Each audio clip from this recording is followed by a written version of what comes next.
Mehriban müəllimə, siz mənə deyin görüm. Ümumiyyətcə dayaq nə üçün istifadə olunurdu? Dayaq oduncu. Aha, deyil, oduncağın nişanlamaq üçün. Oduncanı nişanlamaq üçün. Stolan verkən Nişanlamaq üçün istifadə olunurdu. Xatirə müəllimə, siz mənə deyin görüm. Xarrat kimlərə deyilir, haqqa kimlərə deyilir? Ağac üzərində oyub işləri aparanlara həkkaş deyilir. Xarrat da oduncaqdan, yəni müxtəlif cür məsəl üçün rəf, kitab şkafı, mebel düzəldənlərə. Şkaf, rəf, məişət, deyək, avadanlıqların, mebellərin düzəldilməsi, yəni dekorativ işlər üçün məişət əşyalarının hazırlanması, təmir edənlərə xarrat deyilir, düzdür. Xarrat deyilir. Verstaq altı hansı hissələrdən ibarətdir Xatirə müəllimə? Nə? Verstaq altı hansı hissələrdən ibarətdir? Verstaq altı Ayağınızda canlı hissələri.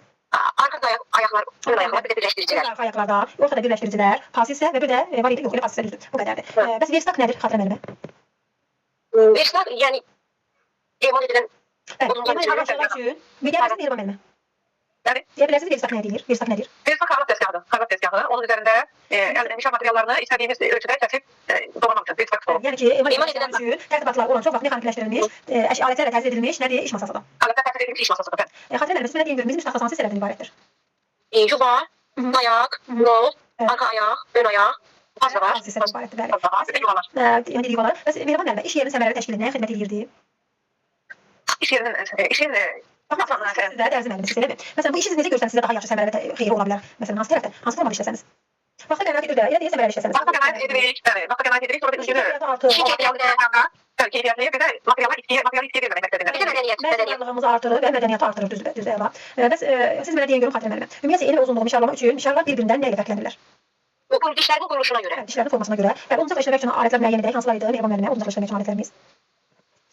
Xarrat bıçqısı, toyiyələr, çəkic, xarrat bucaqlığı, nişanlama gəlgəni, kakeş, əldreli, karambaş, Parka çeşit, kebrit, rəndə, İskələlər və s. Bunların adamı şəkillər üzərində yaşır. Tez hansı formada düşdü onlar? Siz mənə deyin görüm Xatirə müəllimə. İş üçün lazım alətlər verstaqın hansı hissəsində yerləşdirilirdi? Novunda, bəli. Xarrat əməliyyatları hansılarıydı Mehriban müəllimə? Xarrat əməliyyatları hansılardı? Kəsmə doğrama, Bəli. mişarlama, bunlar qədər xarrat əməliyyatlardır. Aha. Təşəkkür edirəm, yadırxılır. Ümumiyyətlə, gəlin görək müəllimə, mişarlama nə deməkdir? Nədir mişarlama? Mişarlama yeri nəzərə almaqla oduncağın kəsilməsi prosesidir. Hissələri kəsilməsi prosesi. Bəs mişarlama yeri nə deməkdir? Mehriban müəllimə. Mişarlama kəsilmiş yerə mişarlama. Belə deyək, mişarın yaratdığı, kəsmə zaman mişarın yarada mişar emal verir. Mişarlama yeri deyilir, bəli. Mişarlama yeri deyilir. Bəs Xatirə müəllimə, oduncağın emalında ən vacib və məsuliyyətli əməliyyatlardan biridir nə? Xatirə müəllimə səsi kəsildi. Siz deyin Mehriban müəllimə. Nə? Oduncağın emalında vacib və məsuliyyətli əməliyyatlardan biri nə ola bilər? Nədir? Oduncağın üzərində sərgəli mişarlama. Mişarlanmasıdır. Oduncağını itkiyə verməmək üçün. Əlimizdə hazır atın. İtkiyə getməsində nişanladığımız oduncaq. Bəs müəllimə, siz mənə deyin xarrat nəyə kimlərə deyilirdi? Oduncaqdan pəncərə, qapı, şkaf. Düzə hazırlayanlara xarrat deyilir. Bəs o birində xərtaqlıq bəzək oduncağın üzərində naxış bulama xərtaq deyilir. Aha, düzdür, əla. Ümumiyyətlə müəllimə, mişarlar hansı növlərdə oldu? İstəyirsiniz kitabda da mişarların şəkilləri var, baxın ola. Mişarın 4 növü var. Dəqiq. Xarrat fışqısı, enində mişarlama, 3. Enində mişarlama, uzunda mişarlama, liflərin etimizdə problem olmuşdu. Aha, bildim, Xatirə müəllimə. Dedik ki, mişarlar neçə növdə olur? 3 növdə olur. Bıçqılar, yaylı mişarlar, üç növdə mişarlar. Bəs Xatirə müəllimə, siz nədən görün? Kənardan kəsici dişlər çəkilmiş dolaqdır nə? Kənardan kəsici dişlər çəkilmiş dolaqdır. Xarrat mişarın əsas hissəsi. Xarrat mişarın bəli əsas hissəsi. Bəs mişarlama qutusu hansı hissələrdən ibarətdir? Mişarlama qutusu təməldən, təməldir. Diricikdən və bəli, təməldən. Əla. Ümumiyyətlə, Mehriban müəllimə, siz mənə deyin görün. Mişarlama qutusu hansı bucaq altında? Mişarlama qutusu nəzərdə tutulmuşdur? Hansı bucaq altındaydı? Düz bucaq altında. Məsələn, bucaqlarımızı deyək, neçə hansıydı? 30, 40, 45, 60, 90. Dərəcəni deyir. Burada 50 var yoxsa yoxdur? 55 var yoxdur? Yox. Neçə var? Necə? 35, 60, 90. 35 də yoxdur, 55 də yoxdur, 50 yoxdur, bəli, düz. 30, 40, 45, 60, 90 düzdür. Bəs Xatirə müəllimə, mişarlama qutusundan hansı məqsədlər üçün istifadə edilirdi? Mişarlama qutusundan, qulaq asaq, mişarlama qutusundan hansı məqsədlər üçün istifadə edilirdi? Bəstəğin liflərini dəqiq, enli və üzünü mişarlamaq üçün istifadə edilir. Yəni, müxtəlif bucaqlar altında bəstəğin liflərini, enli və dəqiq mişarlaması üçün istifadə olunurdu. Bəs müəllimə, belə bir sual verim sizə, işin rahatlığı üçün mişarlama qutusu harda bərk edilirdi? Mişarlama qutusu işlərində. Versaq sıxacında. Bəli, deyək. Müəllimə, oduncağın təmizlənməsi üçün hansı alətlərdən istifadə olunurdu, deyək?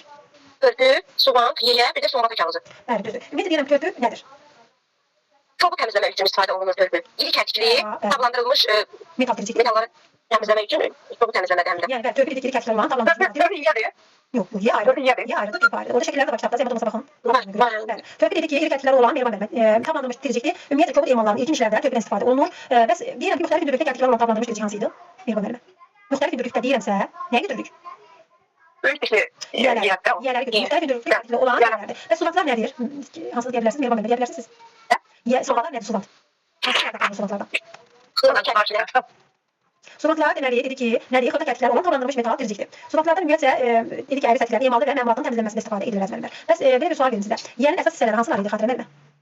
Başlıq, dəstək. Dəstəkləyək. Dəstək, üzük, taban, o üzük, Bəli. dircik, bir də uc. Uc hissəsi. Kərtək, bir də uc. Aha, bəli, dedik ki, dəstəkdir, üzük hissəsi var, taban hissəsidir, diricikdir, kərtikdir və uc hissədən ibarətdir. Bəs necə tablandırma nə deməkdir? Tablandırma poladın 30-50 dərəcədən. Bəli. Yəni onu artıq cırıb, möhkəmliyi və bərkliyini arttırmaq üçündür. Sürətlə onu soyduruq. Məsələn, deyək ki, emalı bir növ olub, polad övrəmi temperaturundan 30-50 dərəcədə yuxarı qızdırılaraq, nədir? Temperaturu həmin saxlamaqla sürətlə soyudurmasından ibarətdir. Burada məqsəd nə idi? Məqsəd nədir? Poladın bərkliyini və möhkəmliyini poladın bərkliyini, möhkəmliyini etibarlarını artırmaqdır. Artırmaq üçündür. Parlaqlama nə demək son sualımız? Parlaqlama. Parlaqlama metalın sürtülüb ona parlaqlıq verilməsi, yəni parladılması. Sürtüb ona parlaq görünüş vermək deməkdir, düzdür?